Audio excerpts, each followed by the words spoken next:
예, 오늘 함께 나눌 이 말씀의 제목은 변혁적 리더의 탄생입니다. 변혁적 리더의 탄생. 어떻게 모세 같은 사람이 나타날 수 있었는가 하는 것입니다.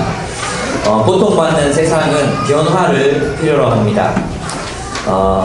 우리는 변화를 일으키는 사람을 누구라고 부르죠? 리더라고 부릅니다. 리더는 변화를 일으키는 사람입니다. 변화를 일으키지 못하는 사람은 리더라고 부르지 않습니다. 예수님은 그리스도인들에게 너희는 세상의 소금이다, 너희는 세상의 빛이다 라고 말씀하셨습니다. 소금은 맛을 내고 빛은 어둠을 밝힙니다. 소금은 맛이 없는 음식을 변화시켜 맛있는 음식으로, 맛이 있는 음식으로 변화시킵니다.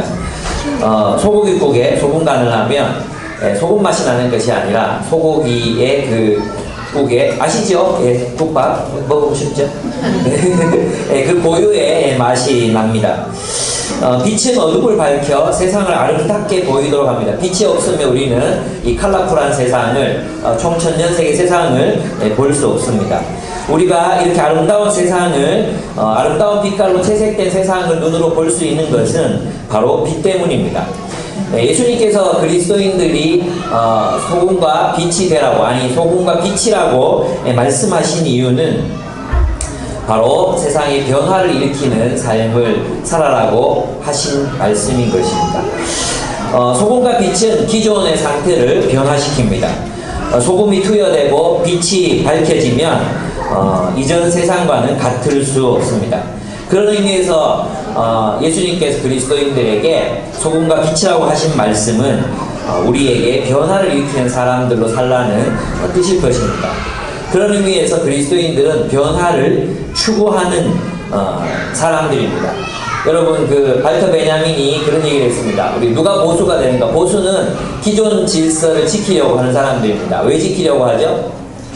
기존 질서가 주는 이익이 있기 때문입니다. 기존 질서를 지켜야지만 이익을 얻는 사람들이 있습니다. 누구죠? 권력자들과 부자들입니다. 물론 권력자들과 부자들 중에도 변화를 추구하는 사람들이 있습니다. 그러나 변화를 추구하는 사람은 어떤 사람들입니까? 지금 이 땅에 뭔가 불만을 가지고 있는 이런 이 세상에 뭔가 문제가 있다고 느끼는 그런 사람들입니다. 그런 의미에서 주님께서 우리에게 소금과 빛이 되라고 하셨다는 것은 세상에 문제가 있기 때문에, 세상이 어둡기 때문에, 세상이 부패했고 세상이 맛이 없기 때문에 변화를 일으키라는 것입니다. 그런 의미에서 그리스도인들은 진보적이라고 할 수 있습니다. 그리스도인들은 기존 질서를 거부하고 부정합니다. 기존의 질서의 문제점을 파악하고 그것에 불복종하고 뭔가를 변화를 일으키기 위해서 힘쓰는 사람들이 바로 그리스도인이라는 뜻이죠. 예. 이 죄 많은 세상을 정상이라고 말한다는 것은 뭔가 정신상태에 문제가 있는 거 아니겠습니까? 분명히 이 세상은 문제가 많습니다. 그러면 그리스도는 어떻게 살아야 합니까? 변화를 추구하며 살아야 한다는 것입니다. 그래서 세상에 대해서 우리 진리에 대해서는 보수적이어야 하지만, 그럼 우리가 세상에 대해서 가지는 태도는 항상 진보적일 수밖에 없습니다. 왜냐하면 우리는 세상의 소금과 빛이기 때문입니다. 소금과 빛이 의미하는 바를 가만히 묵상해 보십시오. 그것은 변화를 의미하는 것입니다. 여러분, 모세는 정말로 어마어마한 변화를 일으켰던, 변화를 이끌어내었던 리더 중에 리더였습니다. 세상의 노예들을 이끌어서 나라를 세운 사람이 누가 있겠습니까? 세상에 가장 낮은 계층에 살아가는 사람들, 세상에 그 정말 힘든 노예 생활하는 사람들 이끌어내서 하나님의 나라를 세웠던 사람들, 그가 일으켰던 이런 이집트의 놀라운 변화를 일으켰을 뿐만 아니라 온 세계 인류사에도 엄청난 변화를 일으켰던 사람이었습니다.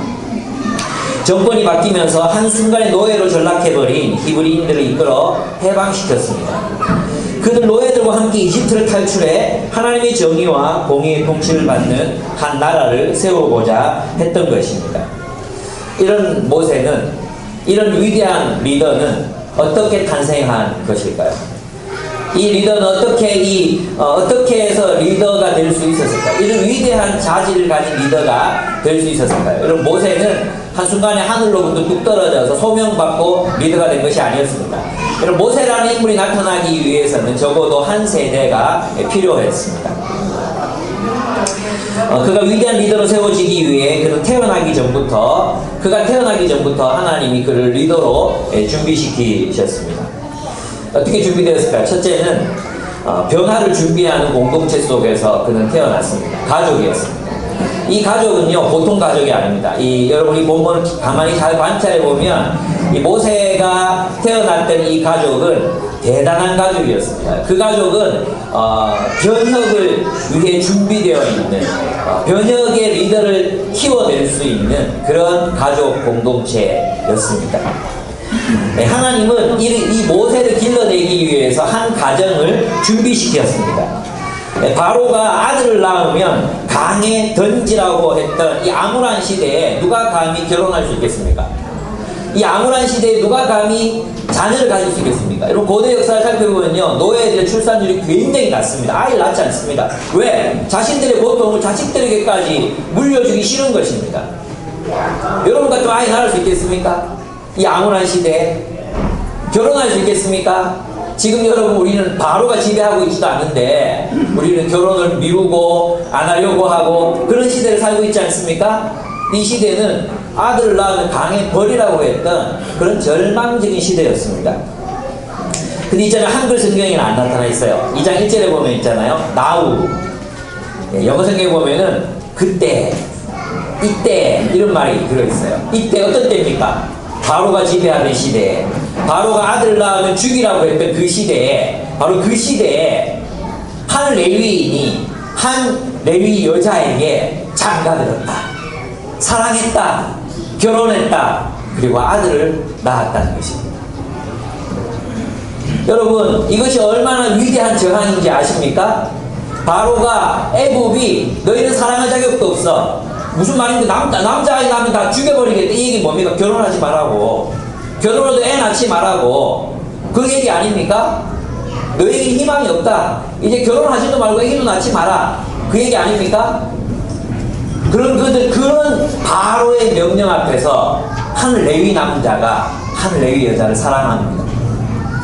사랑했기 때문에 결혼합니다. 그리고 결혼해서 사랑을 나누었기 때문에 아이를 낳습니다. 여러분, 이 부부가 아이를 낳는다는 것은 미래를 바꿔냈다는 것입니다. 하나님께서 이 아이가 살만한 세상을 만들어 주시거나 이 아이를 살게 하실 거라는 희망이 없이는 아이를 낳을 수 없는 것입니다. 사랑을 할 수 없는 것입니다. 결혼을 할 수 없는 것입니다.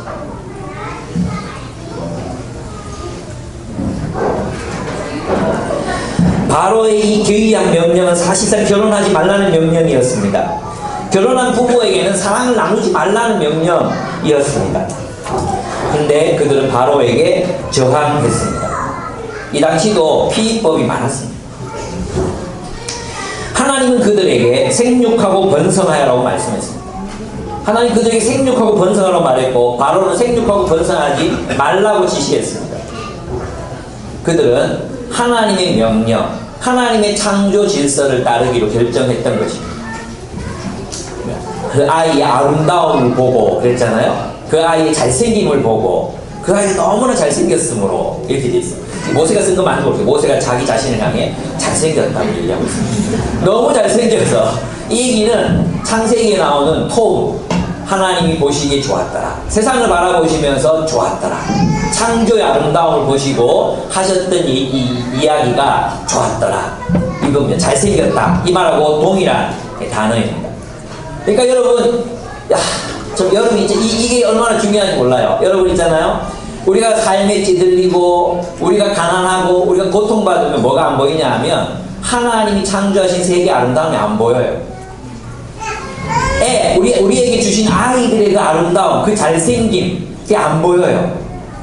그 아이들이 주는 즐거움과 그 아이들이 주는 기쁨, 이게 안 보이는 거예요. 그저 고통스러울 수밖에 없는 거예요. 애가 낳구나, 남자아이구나, 죽여야 되는구나, 어쩌다가 네가 나왔니? 그들은 그렇게 생각하지 않았습니다. 모세의 부모는 그렇게 생각하지 않았습니다. 뭐라고 생각했습니까? 아이의 잘생김을 보고, 하나님의 창조 질서의 그 아름다움을 보고 그를 살리기로 결단합니다. 바로의 명령을 거역하기로, 불복종하기로 결정하는 것입니다. 세상의 질서를 거슬러 가는 것입니다. 사랑하고 아이를 낳으라고 주님이 명령하셨고 하셨습니다. 그래서 그들이 결혼하고 아이를 낳은 일은 산파들이 아들들을 살린 일과 같은 일이었습니다. 예, 그들 어떻게든 아기를 살려보려고 합니다. 여러분, 저는 교회는 있잖아요. 이런 저항의 정신을 기르는 공동체요, 또 장소여야 한다고 믿습니다. 기존 체제의 질서를 유지하게 만들고, 기존 체제의 질서를 그저 순응하게 만드는 그런 교육, 그런 양육으로는 세상을 변화시키는 리더를 길러낼 수가 없습니다. 세상의 가치를 바로 보고 분별할 수 있고 비판할 수 있는 사람들을 길러내는 공동체가 되어야 합니다. 바로의 명령이 틀렸다, 바로의 압박이 틀렸다, 그리고 그것에 저항할 수 있는 사람들, 그런 사람을 길러내는 것이 교회의 목표가 되어야 합니다.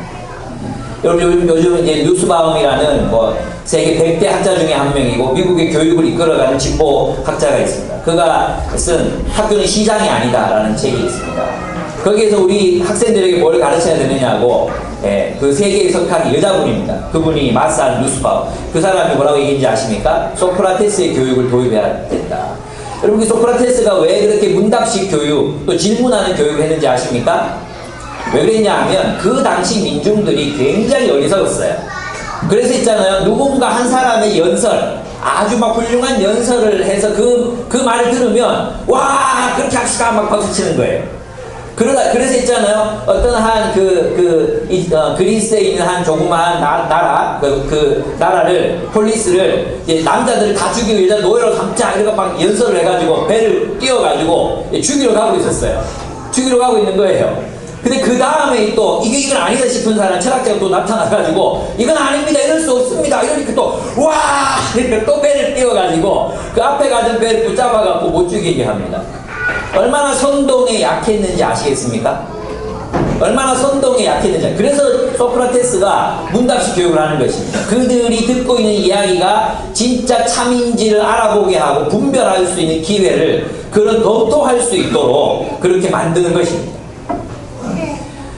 여러분, 우리 교회가 소크라테스식 교육을 하자는 뜻이 아닙니다. 우리 교회가 너무나도 선동에 잘 넘어갑니다.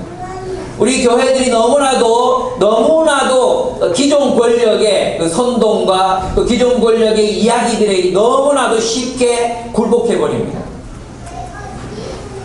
여러분, 교회는 세상의 소금과 빛이라고 말했습니다. 세상의 소금과 빛이라고 말했습니다. 무슨 뜻입니까? 순응하지 말라는 것입니다. 세상에 순응하지 말라는 것입니다. 세상은 어둡다. 그러니까 빛을 비추라는 것입니다. 세상은 맛이 없다. 세상은 부패했다. 그러니까 너희는 세상의 소금이 되어야 한다는 것입니다.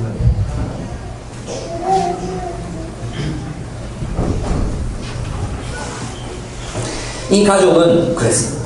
그 남자의 아기의 아름다움을 보고, 그 잘생김을 보고 그를 살리기로 석 달 동안은 젖을 먹입니다. 석 달 동안 열심히. 석 달 전에는 애기가 우는 소리가 좀 약하거든요. 우리 서로 나이를 우는 거 보면 이렇게 울잖아요. 서로가 100일 딱 지났어요, 그죠? 나중에 보시면 아시겠지만 그런 애를 어떻게 죽입니까? 키우는. 근데 이제 도저히 이제 서로가 이제 소리 지르기 시작해요. 어제 보니까 막 소리를 지르더라고요. 그럼 이제 키우기 힘든 거예요. 그럼 여러분 어떻게, 이제 끝났다. 얘 운명은 다 됐나 보다. 그리고 어떻게 하겠습니까?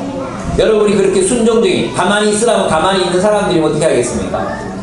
나를 빠뜨리죠. 가만히 있어. 나를 빠뜨리죠. 빠뜨리죠. 이들 어떻게 인지 아십니까? 바로의 질서에 굴복하지 않습니다. 갈대상자를 엮습니다. 그리고 그 안에 역청을 바릅니다. 왜 바르겠습니까? 그리고 갈대숲 사이에 둡니다. 여러분 영화나 뭐 이렇게 애니메이션 보고 잊어버리세요. 거기 보면 갈대상자가 막 강물에 떠내려갑니다.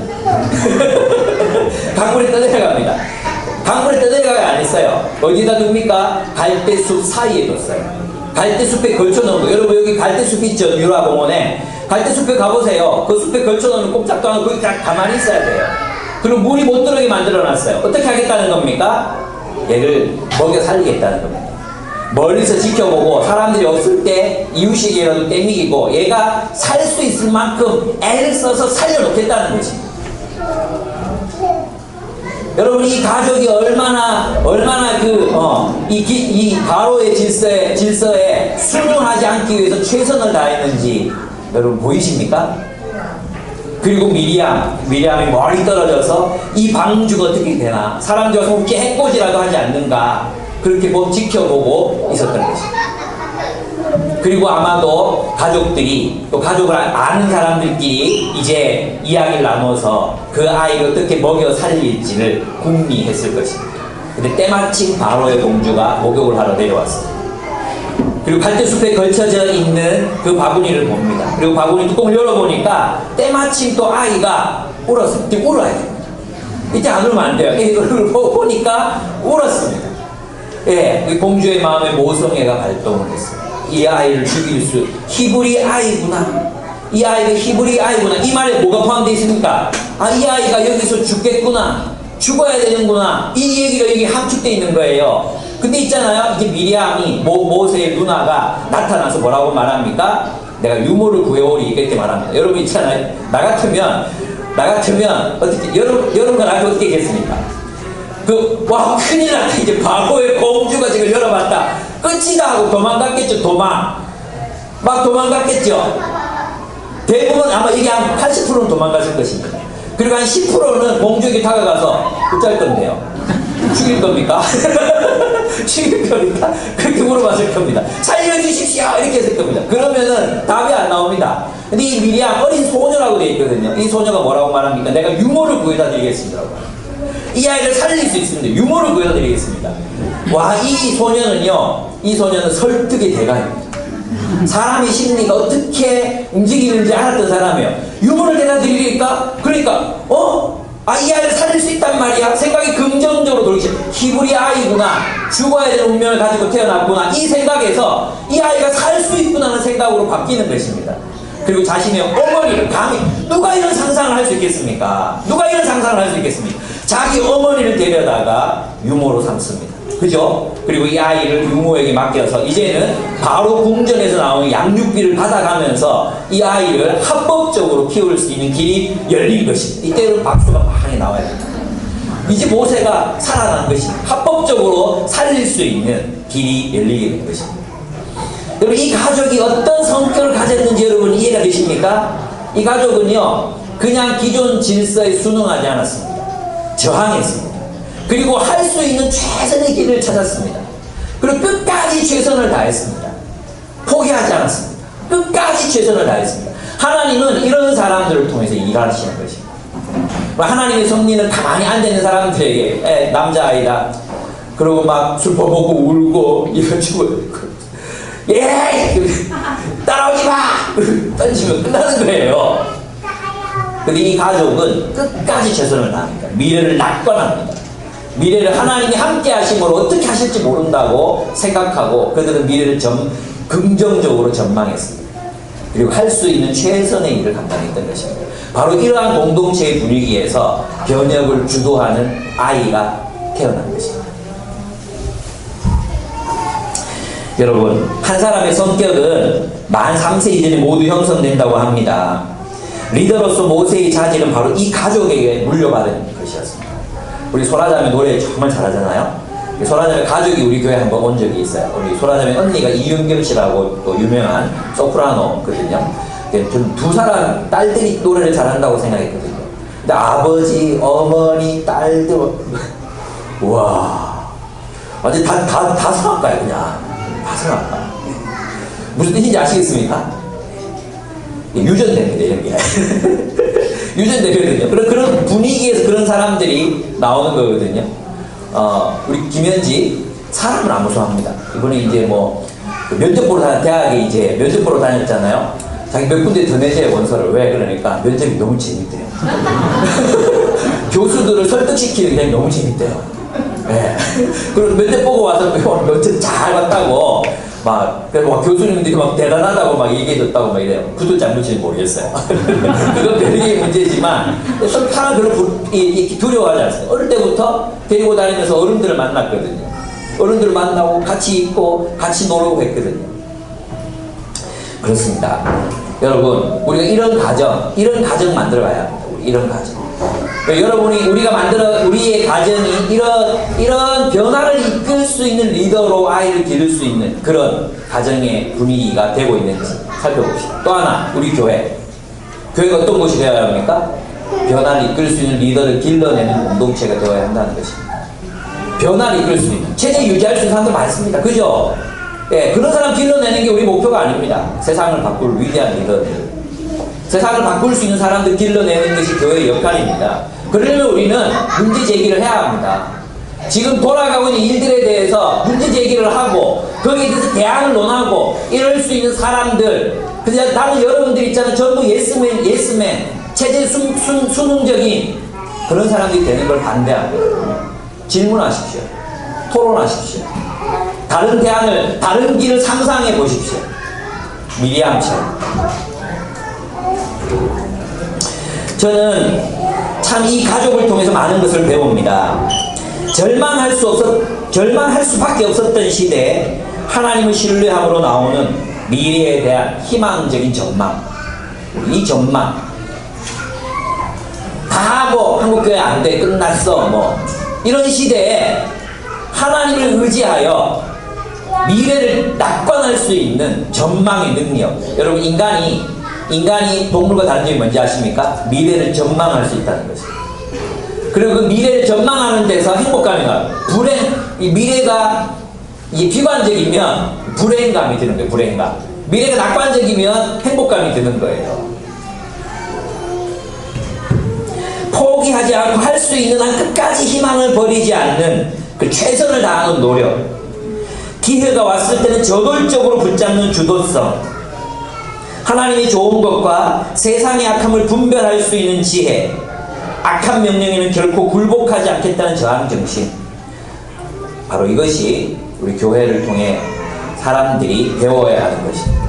길러야 하는 것입니다. 왜? 우리는 세상의 소금과 빛이기 때문입니다.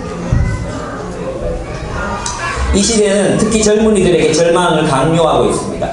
저는 생각할 때 우리 젊은이들이 절망이 강요된 시대를 살고 있다고 생각합니다. 3포 세대, 7포 세대 이런 이야기들 아무것도 시도하지 말라는 의미로 우리에게 다가옵니다. 시도해봤자 아무것도 소용없다. 시도해봤자 아무 변화가 일어나지 않는다. 절망이 강요되고 있습니다. 희망을 가지지 말라고 말합니다. 이런 불안에 어떻게 결혼을 하고 아기를 낳을 수 있느냐고 합니다. 많은 젊은이들이 그래서 사랑을 포기하고 사랑하기를 포기하고 행복한 가정이 되기를 꿈꾸지 않습니다. 이집트의 노예에게 시달리던 그들도, 이스라엘 백성들도 또 이 가족도 동일한 압력을 받았습니다. 그러나 모세의 가족은 그 압력에 굴복하지 않았습니다.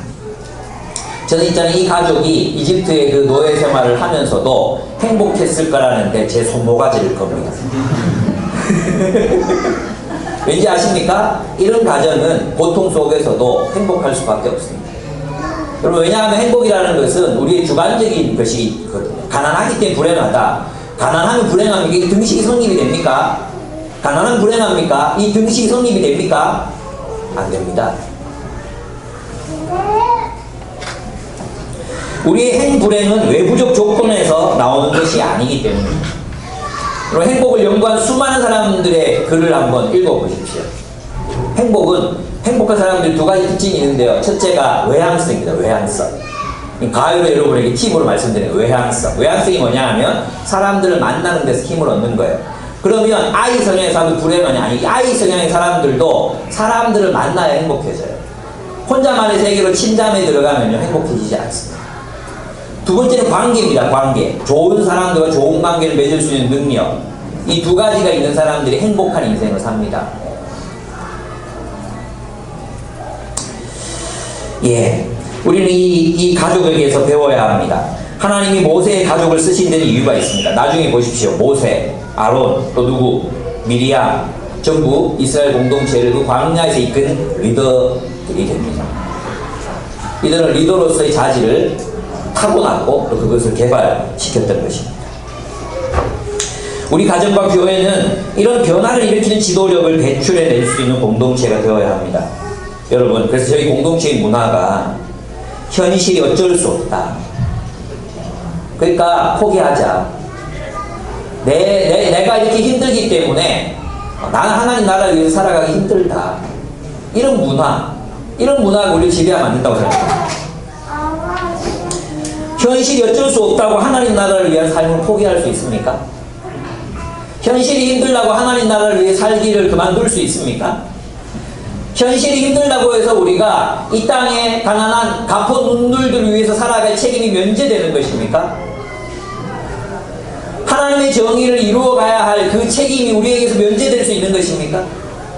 아닙니다. 모세의 가족은 그렇게 살지 않았습니다. 그들은 저항했습니다. 하나님은, 여기서 우리가 알 수 있는 하나님은 탐욕과 폭력의 질서에 저항하시는 분이십니다. 탐욕과 폭력의 세상 질서는 죽음의 질서입니다. 우리가 그래서 세상과 친밀하고 세상과 더 가까우면 가까울수록 죽음이 우리를 지배할 것입니다. 그러나 하나님의 질서는 희망과 생명의 질서입니다. 하나님은 이 땅에 가난하고 억압받고 눌린 자들과 함께 일하시며 함께 저항하시며 함께 싸우시는 하나님이십니다. 그래서 우리는 이 세상이 우리에게 죽음과 절망을 강요한다 하더라도, 너희의 아이들을 강물에 던지라고 강요하는 세상을 살고 있다 하더라도, 우리 이 세상에 어떻게든 하나님의 길을 찾아야 합니다. 하나님의 뜻을 순종할 수 있는 방법을 찾아야 합니다. 하나님은 그런 이들을 도와 성공하게 하실 것입니다.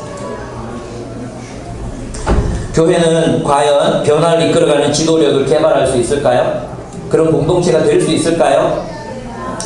한 사회학자가 한국에서 척결해야 할 사회악의 하나로 대학 교육과 함께 개신교를 꼽았습니다. 한국 개신교가 척결해야 할 4대 사회악에 포함되었습니다. 어떻게 생각하십니까? 동의가 되지 않습니까? 여러분, 우리 한국교회가 과연 변화를 이끄는 리더십을 이끌어낼 수 있을까요? 길러낼 수 있을까요?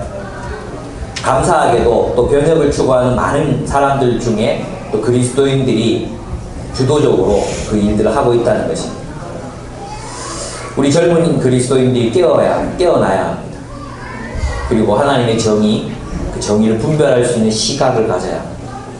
변화를 이끌어낼 수 있는 공동체, 그런 공동체 우리 세워가야 합니다. 분별력 있는 공동체를 세워가야 합니다. 두 번째, 우리가 변화를 이끄는 리더들을 세우기 위해서는 우리 교회 공동체 자체가 정의를 실현하는 새로운 공동체가 되어야 합니다. 우리가 먼저 정의의 공동체가 되어야 한다는 뜻이죠. 그것은 이제 두 번째 문단에서 나타납니다. 11절에서부터 15절까지 나타나는데요. 그 모세는 어머니의 품에서 히브리인으로 길러집니다. 그 모세는 자신을 이집트 왕족과 동일시하지 않았어요. 그는 이스라엘 노예들과 자신을 동일시했습니다. 여러분, 이건 굉장히 자연스러운 것 같지만 자연스러운 게 아닙니다. 왜냐하면 그 히브리서를 보면 그는 바로의 공주의 아들이라 칭함을 받기를 거절하고 하나님의 백성과 함께 고난받기를 잠시 죄악의 낙을 누리는 것보다 더 좋아하고라고 이렇게 기록이 되어 있습니다. 일제시대에 많은 조선인들이 일본인 행세를 했습니다. 그죠? 그들은 조선인들과 동일시하지 않았습니다. 일본말을 쓰고 일본 옷을 입고 일본 문화에 젖어들었습니다. 일본 문물을 배웠습니다. 일제시대 많은 조선인들이 일본인 행사를 하면서 조선인들을 핍박했던 것을 우리는 알고 있습니다. 모세도 충분히 그럴 수 있었습니다. 근데 여러분, 모세가 그렇지 않을 수 있었던 이유는 바로 3세까지 어머니의 교육이 있었기 때문입니다. 여러분, 말 못할 그때 애가 뭘 알겠냐 싶잖아요. 유대인들 모계사라 했죠. 모계사회. 엄마가 유대인이라야 아이가 유대인이, 아버지가 유대인이라고 해서 아이가 유대인이 되는 게 아니에요. 둘 중에 하나가 이방인이면 반드시 엄마가 유대인이라야 아이가 유대인이 될 수 있어요. 왜 그런지 아십니까? 어머니의 영향력은 대단하기 때문에. 여러분, 그 말을 배우고 말도 제대로 못하는 그 만 3세까지 그 시기를 통해서 아이의 거의 모든 것이 형성되는 거예요. 성품, 가치관, 삶의 방향, 이게 그 시기를 통해서 결정이 되는 것입니다. 그래서 나는 이제 그 아이들을 어떻게 한 번도 만난 적도 없고, 또 있잖아요, 뭐 그 선생님이 어떤 사람인지 알지 못하는, 예, 보면 알잖아요. 뭐 길거리 나와 학교 뭐 수업 마치고 나와서 뭐 이렇게 그런 친구들, 칙칙 그런 친구들 있잖아요. 그런 친구들도 있잖아요, 교사들 중에. 근데 그런 아이들, 그런 사람들한테 어떻게 내 아이를 맡길 수 있는지 모르겠어요. 아이가 말 못할 때 대부분의 신경회로와 모든 가치관과 성격이 그때는 애착, 이런 게 사람과 관계를 맺는 능력, 이런 게 그때 다 형성되는 것입니다. 그 시간이 지나면요, 애착 결핍이 돼요. 애착 결핍. 나중에 엄마 안 떨어지려고 그래요. 학교 가잖아요? 그러면 다른 사람들하고 공감할 수 있는 능력이 없는 아이가 자라나는 거예요. 여러분, 어머니의 역할이 얼마나 위대한지 모릅니다. 여러분, 육아가 정말로 힘드시죠? 그만큼 위대한 일이기 때문에 힘든 것입니다. 여러분의 어떤 뭐 세상에 나가서 돈 벌 수 있는 내가 애 때문에 내가 이러고 있다, 절대 그런 게 아닙니다. 내가 기르는 이 아이가 모세 같은 아이가 될 수 있습니다. 미래의 희망이 될 수 있습니다. 내가 이 아이를 어떻게 기르느냐에 따라서 달라지는 것입니다. 그래서 여러분, 아빠들도 직장 갔다 와서 피곤하지만 아이들한테 못 알아들 것 같지만 계속 말해 주셔야 돼요. 하나님 나라의 위대한 일꾼 될 거야. 너는 정말 그런 사람 돼야 돼. 얘기해 주세요. 축복해 주세요.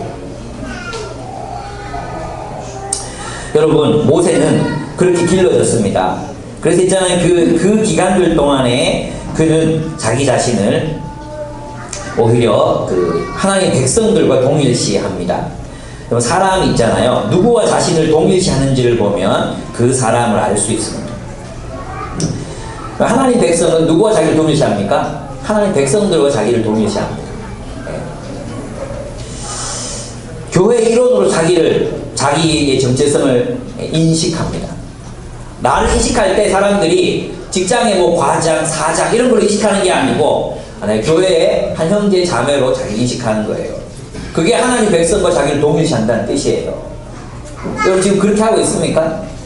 여러분의 정체성을 형성하고 또 여러분이 가장 이제 정말 세상에 이거 없으면 내가 죽을 것 같다. 그게 뭡니까? 직장입니까? 그러면 세상 사람인 거예요.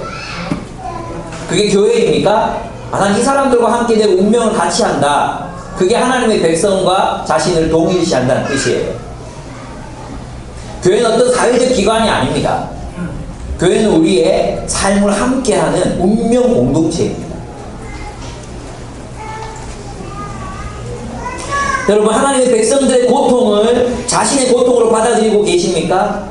이 땅에 한국교회가 겪는 이 아픔과 이 고통을 내 것으로 받아들이고 계십니까? 이 한국교회의 연약함을 자신의 것으로 받아들이고 계십니까? 여러분은 교회와 자신을 동일시하고 있습니까? 기쁨의 교회 비전과 사역에 여러분 동참하고 계십니까? 해주고 계십니까? 해주고 계십니까? 교회의 어려움과 고민들, 성도들의 기쁨과 슬픔을 함께 공유하고자 하고 계십니까? 모세가 성인이 됐습니다. 이때 나이가 40입니다. 40. 20살이 아닙니다. 혈기왕성은 20살이 아니에요. 17이 아닙니다. 17. 저도 17때 혈기왕성했거든요. 근데 17이 아닙니다. 나이가 40입니다. 40. 40인데 왕궁 밖으로 나가 동족들을 바라봅니다. 무슨 뜻입니까? 예. 그의 마음에 진짜 이 동족들의 고통이 함께 하고자 하는 마음이 있었다는 것입니다. 성인이었습니다.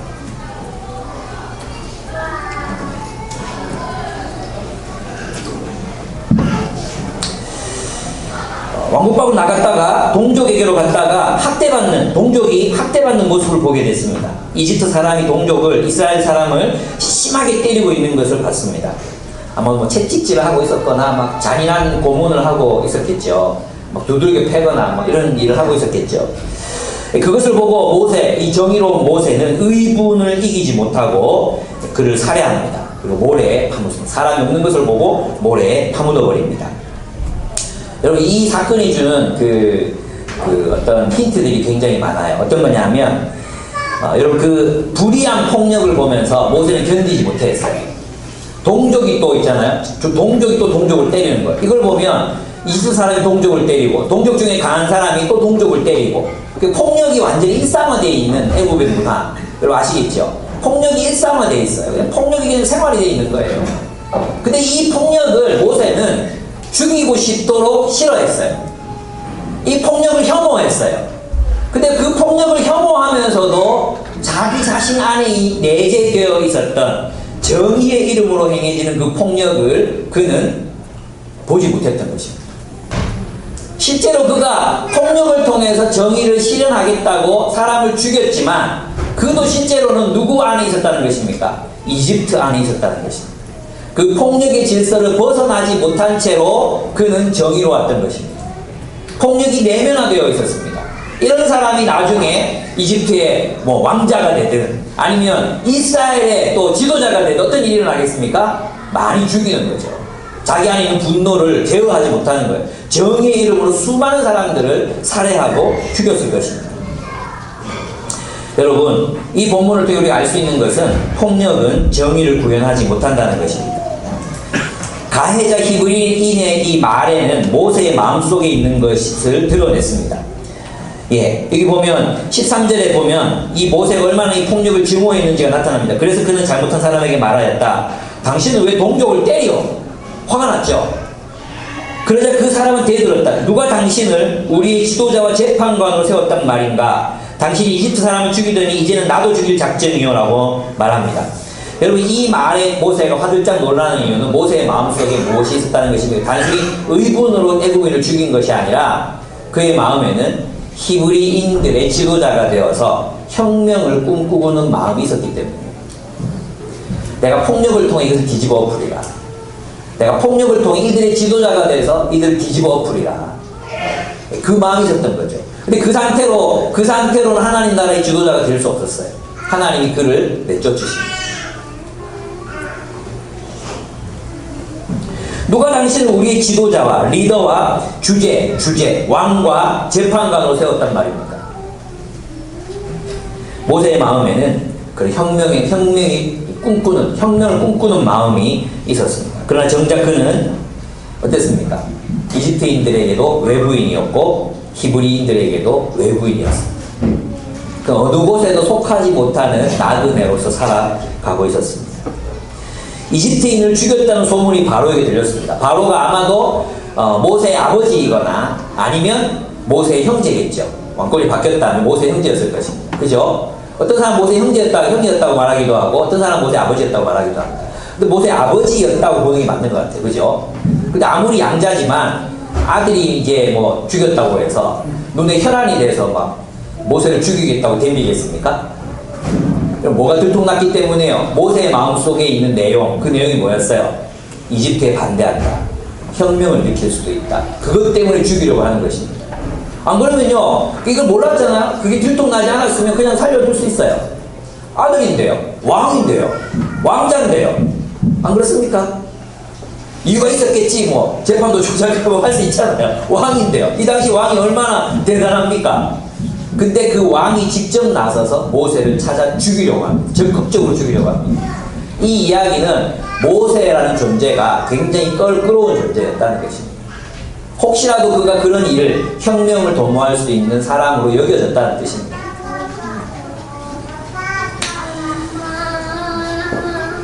이 모세의 이 꿈, 혁명을 향한 이 꿈을 좌절시키신 분은 하나님이셨습니다. 여러분, 그래서 있잖아요. 하나님은 이집트의 혁명을 일으켜서 모세에게 힘을 줘서 이집트의 혁명을 일으켜서 이집트를 하나님 나라로 만드시려는 계획이 전혀 없으셨습니다. 하나님이 이집트를 변화시켜서 그 이집트를 히브리인들이 지배하는 하나님의 나라로 만드실 계획이 전혀 없으셨습니다. 어떻게 하십니까? 새로운 나라를 건설하십니다. 이집트를 나와야 합니다. 세상 속에서 안 됩니다. 세상이 일부러 세상을 바꿀 수 없습니다. 세상을 바꾸려면 세상에서 나와야 합니다. 세상과 완전히 달라야 합니다. 세상의 일부인 채로 세상을 바꿀 수 없습니다. 그래서 세상 정부는 결코 아무리 정권이 많이 바뀌어도 세상 정부는 절대로 바뀌지 않습니다. 조금 나아질 뿐입니다. 조금 나아질 수 있어요. 그 조금 나아지는 것을 우리는 간절히 원하는 거죠. 정말 간절히 지금보다는 조금 더 나아지는 것을 원하는 거죠.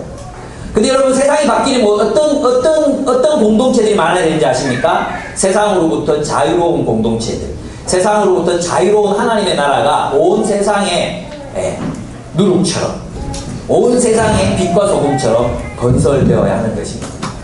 그래서 기독교의 전략은, 세상을 바꾸는 하나님의 전략은 무엇이냐면 세상으로부터 나와 세상과 전혀 다른 공동체들을 세상 속에 세우는 것입니다.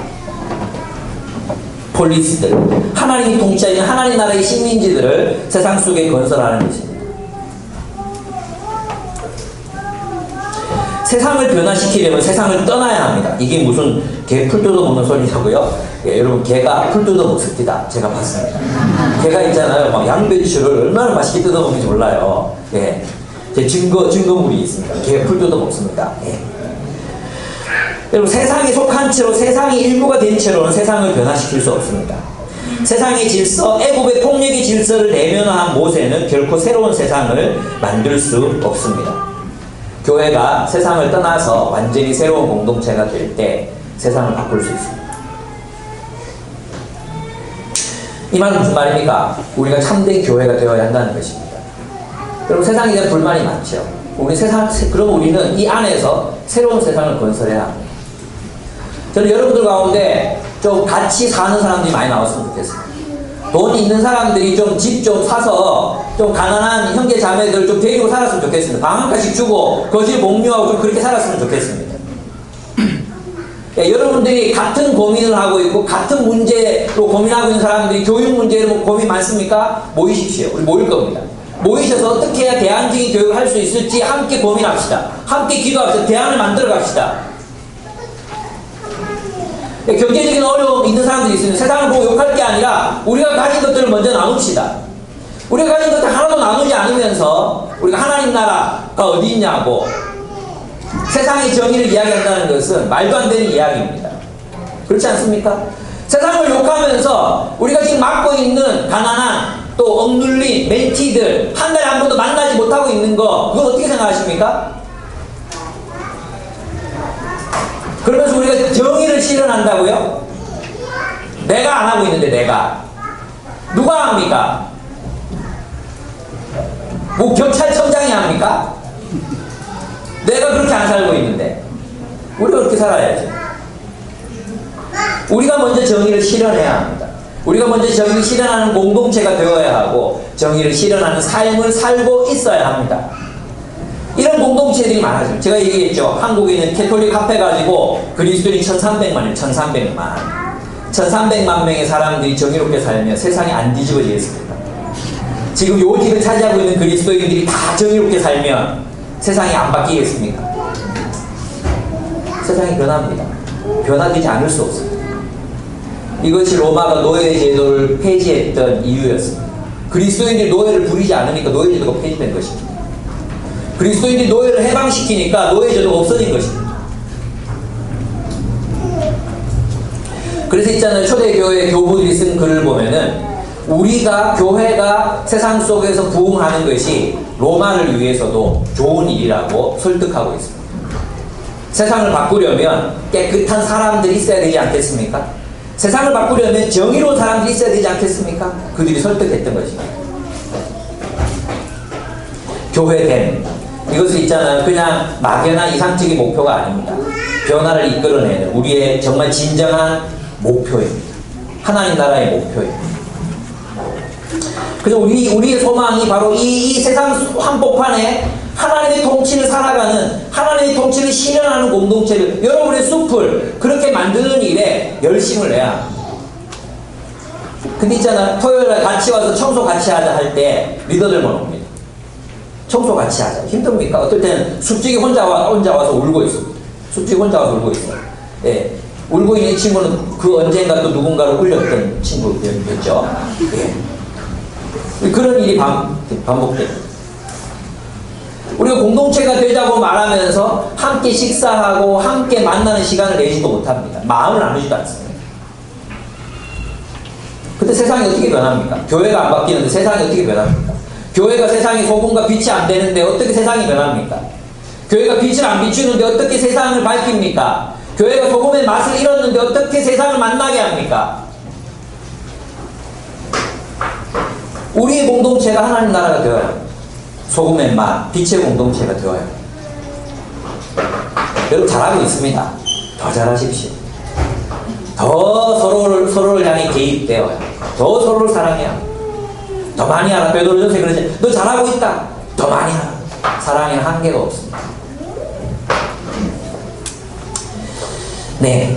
마지막으로 우리 공동체는 변화를 이끄는 리더십, 지도력을 개발하기 위해서는 세상의 독소를 치유하는 회복의 공동체가 되어야 합니다.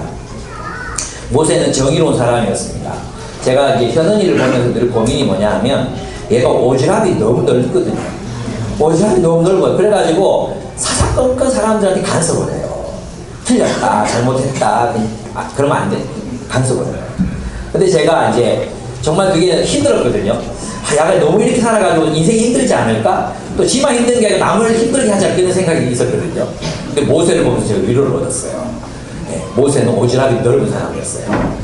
지 문제도 아닌데 끼어들어가지고 사람을 죽이기까지 하잖아요. 근데 있잖아, 여기서 또 우물가에 앉아있다. 이게 도망가요, 도망자 신세예요, 도망자 신세. 도망자 신세에서 이제 물 떠먹고 이제 우물가에 앉아있었어. 왜 앉아있었을까요? 사람들이 오면 따라가려고. 사람들 만나려고 우물가에 앉아있었죠. 앉아있었는데 마침 그 루엘의 딸들이 와서 이제 물을 먹이려고 하는 거예요. 근데 이 남자 목자들이 막 애들 희롱하고 쫓아내고 아마 물 먹이려고 하는 그걸 막 엎어버리고 막 이래 했겠죠. 나쁜 놈들이. 그랬죠. 근데 그냥 지도 도망자예요. 피할 수 있어요. 그냥 도망갈 이 문제에 끼어들기 싫잖아요. 이 문제에 끼어드는 게 얼마나 싫은 일입니까? 우리 전부 다 우리 손에 먼지 묻히고 피 묻히고 싶어 하지 않잖아요. 근데 모세도 오지랖이 넓게 여기 또 지가 오지랖 넓어가지고 지금 쫓겨났는데 또 여기 가서 오지랖 넓은 짓을 하고 있습니다.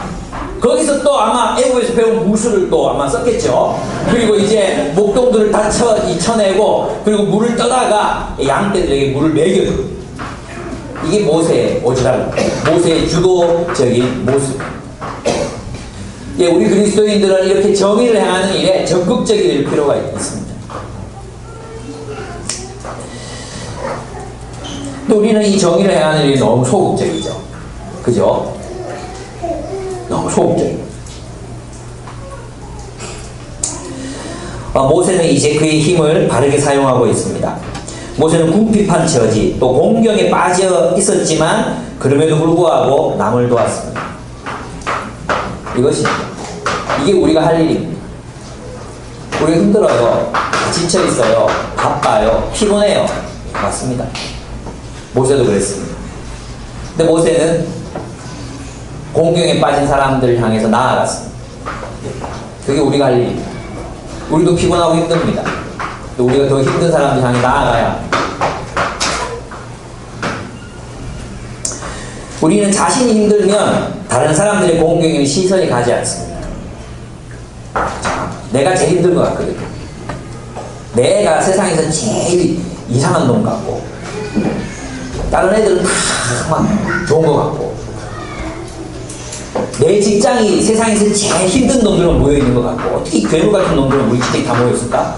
이런 생각이 들지 않습니까? 다 그렇습니다. 우리 교회에 함께 일하는 간사님도 그렇게 생각할까?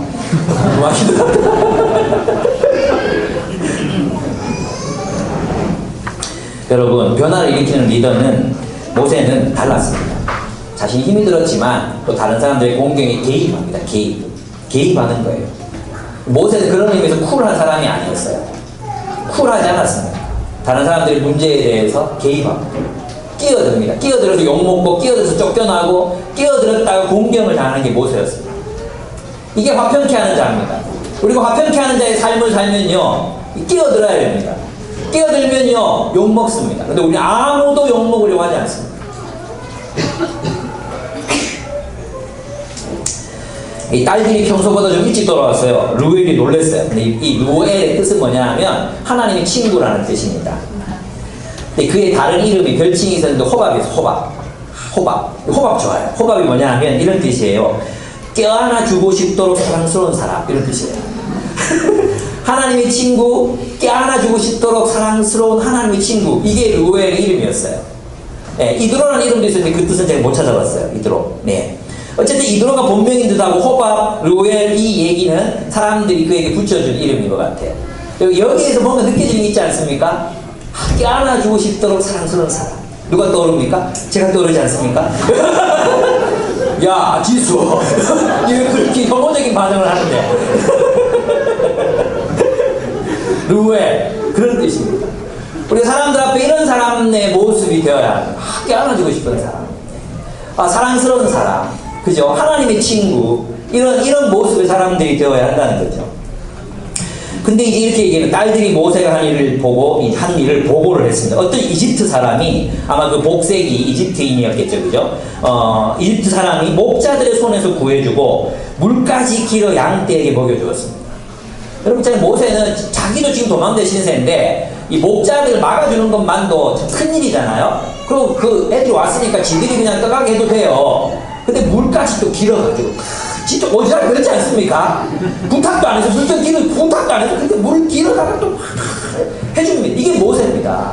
하나님이 이런 사람 쓰십니다. 이런 사람 쓰십니다. 근데 이 루엘의 가정이 굉장히 따뜻하고 행복한 가정이었음이 분명합니다. 왜? 딸들이 많았거든요. 아들이 없어요. 이런 집은 행복합니다. 아들들만 많았으면 절대 행복하죠. 야곱집 보시면 야곱집. 맨날 전쟁하고 죽이고 싸우고 막 난리 치지 않습니까? 루엘이 지금 분명히 행복했을 것입니다. 왜? 아들이 없었어요. 전부 딸들이 있어요. 그 딸들이 이제 있었어요. 근데 그것만이 아니라 루엘이라는 이 아버지의 마인드가 중요합니다. 마인드. 그냥 갖다는 그냥 보냈어요. 그러니까 화를 냅니다. 어떻게 화를 냅니까? 그 사람이 어디에 있느냐? 그런 사람을 그대로 두고 오다니 어찌 그럴 수가 있느냐? 그를 불러다가 음식을 대접해라. 이게 인간입니다. 인간. 이게 사람이에요. 보시기에 좋았더라. 이게 사람이에요. 사람. 하나님이 보시기에 좋았더라 그랬을 때는 이거예요. 그냥 경치 좋구나 이게 아니에요.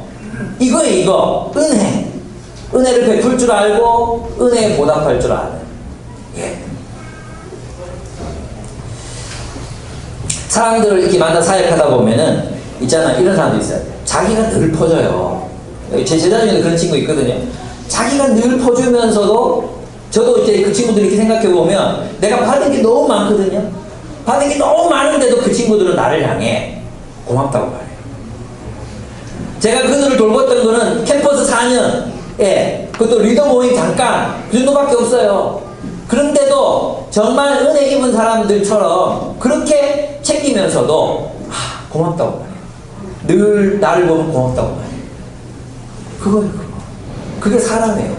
근데 있잖아, 이게 도움을 베풀어도 이게 뭐 죄책감 때문인지 뭐 때문인지 모르겠지만 표현이 없는 사람들이 있어요. 또 이것밖에 안 해줘요. 불편한 사람들 있죠. 예전에 우리도 노숙인들 섬기다가 시급했잖아요. 아무리 퍼줘도 막 이거밖에 안 해줘요. 막 이렇게 들죠. 여러분, 은혜 입은 사람들에게 감사를 표현하십시오. 성경에 이르기를 말씀을 가르치는 자와 모든 좋은 것을 함께 하라. 적용이 좀 이상해지는데 그렇습니다. 이게 분위기가 이상합니다. 이런 뜻이 아니었습니다. 여러분, 근데 저는 여기에서 이제 정말 참 중요한 한 가지를 봅니다. 이게 뭐냐 하면 거기서 이제 결혼을 합니다. 이 모세가. 여기 보면 21절부터 21절. 루엘은 모세가 기꺼이 자기와 함께 살겠다. 기꺼이라는 단어가 있어요. 기꺼이. 모세가 굉장히 기뻐했어요. 네. 루엘의 가족을 만나고 나서 정말 뛰듯이 기뻐했어요. 기꺼이, 이 기꺼이라는 단어로는 이거를 잘 표현을 못해요. 정말로 좋아했다는 뜻이에요. 그러면서 아들을 낳았는데 그 아들 이름이 뭐죠? 그 아들 이름이 게르솜입니다. 게르솜. 게르솜이 뭡니까? 나그네예요. 나그네. 이 나그네였다. 과거형이에요. 내가 나그네가 되었다 이 말이 아니고 내가 나그네였다 라는 과거형이에요. 여러분, 모세는 어릴 때 어떻게 살았습니까? 예, 태어나자마자 10달 동안 그 불안한 가운데 길러졌습니다. 그죠? 그리고는 갈대숲에 잠깐 버려졌다가 또 엄마를 유모라고 부르면서 3년에서 5년, 길면 7년을 살았을 것입니다. 그리고 한참 엄마 좋아할 때, 지금 도유 정도 나이, 예, 혁진이 정도 나이가 됐을 때 다시 가야 되는 거예요. 다시 바로의 왕궁으로 들어가야 돼. 얼마나 많이 어렵겠습니까? 그죠? 그러니까 모세의 가슴에는 상처가 있는 거죠. 어차피 있잖아요. 이 애국인을 쳐 죽인 거는 뭐 때문에 쳐 죽였겠어요? 예, 이 애국 왕궁에서 그는 적응하지 못했습니다. 아마 그는 잘 지내려고 애를 썼을 것입니다. 근데 사람들이 그렇습니까? 난 니들과 달라 이거 아닙니까? 이번에 우리 사건에도 봤지만 뭐 니네 부모 없는 부모 만난 걸 원망해, 나를 원망하지 말고 이게 이 귀족들이 정서거든요. 그죠? 근데 그런데 얼굴 피부 색깔 다르고 노예처럼 생긴 애를 왕자들이 아이고 뭐세 왔니? 뭐 이렇게 했겠습니까? 멸시당했죠. 멸시당했어요. 예, 같은 부자라도 우리 재벌들이 뭐 이태리 같은 데 우리 용현도 얘기해줬는데 이태리 놀러 가가지고 좋은 요트 타고 나가다가 사우디 왕자가 더 큰 요트 타고 들어오면 철수한대요. 욕해가지고 아 자존심 상한다고 부끄럽다고. 그게 그 가진 사람들의 세계거든요.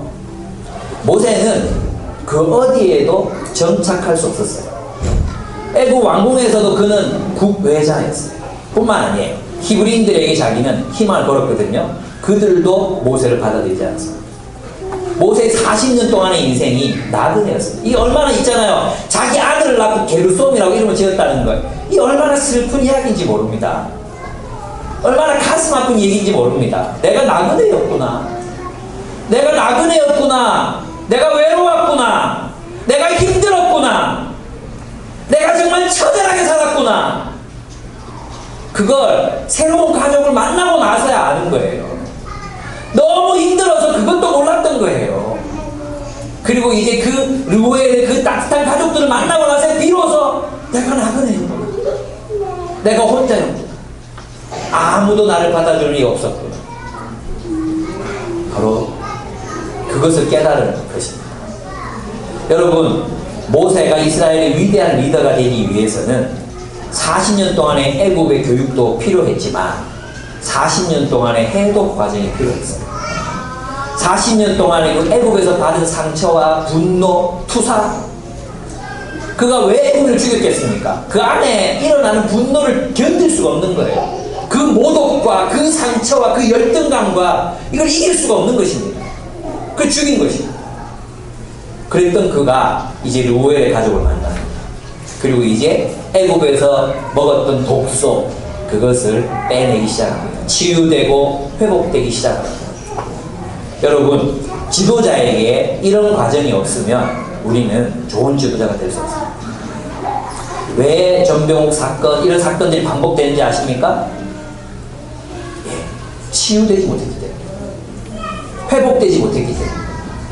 회복되지 못한 리더들이 리더가 될 때 이런 일들이 계속 반복적으로 일어날 수밖에 없습니다. 돈 횡령하고 권력에 줄 서고, 예, 이런 일들 할 수밖에 없습니다.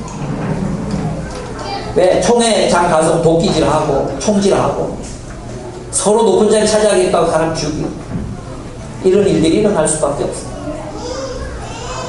여러분, 병원이나 은행이나 우체국이나 공공 업무 하는 사람들한테 물어보시면 어떤 사람이 제일 힘드냐고 물어보면 다 이구동성 목사들입니다.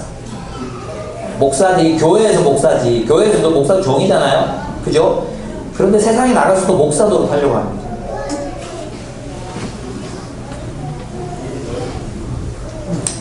그 왜 그렇습니까? 치유되지 못했어요. 그들 안에 있는 낮은 자존감, 열등감, 수치심, 이런 것들이 치유되지 못했기 때문에 그 상태 그대로 리더가 되니까 어떻게 됩니까? 그게 이제 삶이 좀 안정이 되면 다 나오는 것입니다. 저도 두려워요. 뭐가 튀어나올지 모르겠어요. 제가 치유가 됐나? 치유가 되어 가기를 바랍니다. 그런 의미에서 있잖아요. 교회가 변혁적 리더십, 또 세상을 바꾸는 소금과 빛의 역할을 잘 감당하려면 교회는 회복의 공동체가 되어야 합니다.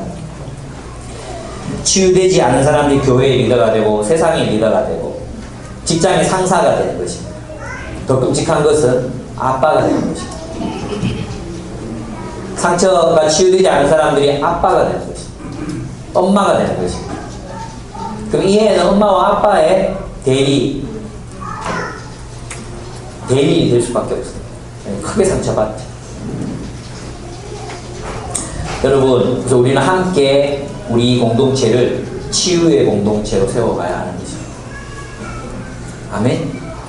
왜? 우리 다음 세대들, 또 우리 자신을 정말 빛과 소금으로 세워가기 위해서는 우리 공동체가 치유와 회복의 공동체가 되어야 합니다. 여러분이 누군가를 사랑하고 용납하고 용서함으로 치유해주는 사람 되어야 합니다. 누군가에게 치유의 역할, 회복의 역할을 감당하는 사람들이 되어야 합니다. 그럴 때 그들이 마치 루엘의 가족처럼 모세를 치유해서 그를 정말로 세상에서 가장 온유한 사람으로 만들어내었던, 여러분 우물가에 앉은 모세는 아직까지 그런 모세가 아니에요. 나중에 세상 그 어떤 사람보다 온유함이 성하더라, 온유함이 승하더라 했던 그런 모세가 아닙니다. 근데 루엘의 가족을 통해서 모세는 온유한 사람이 됩니다. 치유의 공동체를 만난 것입니다. 여러분 우리가 누군가에게 그런 사람이 되어줘야 되지 않겠습니까? 우리가 누군가에게 정말 그 안에 있는 잠재력, 그 안에 있는 정말 그 안에 있는 하나님의 형상, 위대함, 이런 것들을 이끌어내고 그것들을 회복시켜서 하나님의 위대한 사람들로 길러내야 되지 않겠습니까? 그것이 우리가 해야 되는 역할입니다. 그것이 우리 교회의 역할입니다. 그것이 우리가 데이케어 센터를 하는 이유이고, 그것이 우리가 멘토링을 하는 이유입니다. 그것이 우리가 이 지역에 가는 아이들 찾아내기 위해서, 찾아내서 섬기려고 하는 목적입니다. 그렇습니다.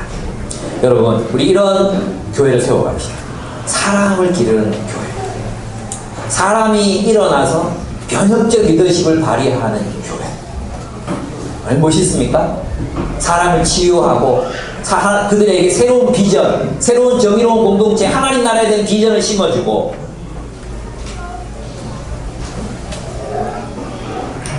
그들의 변화를 꿈꾸게 하는 그런 공동체, 그런 공동체, 그런 교회 함께 세워갔으면 좋겠습니다. 아멘. 네, 함께 기도하겠습니다.